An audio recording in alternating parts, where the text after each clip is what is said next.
সবজির নাম শিখেছি বলি। হ্যাঁ, আলু, আলু, বেগুন, বেগুন, ভেন্ডি, ভিন্ডি, টমেটো, এগুলো, ক্যাপসিকাম, টমেটো, তারপরে আদা, আদা, পালং, পালং, বাঁধাকপি,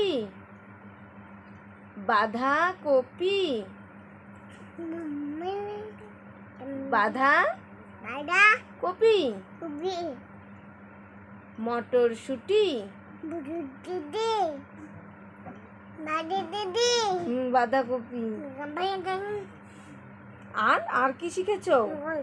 এই যে আরো আছে গাজর, গাজর, হ্যাঁ,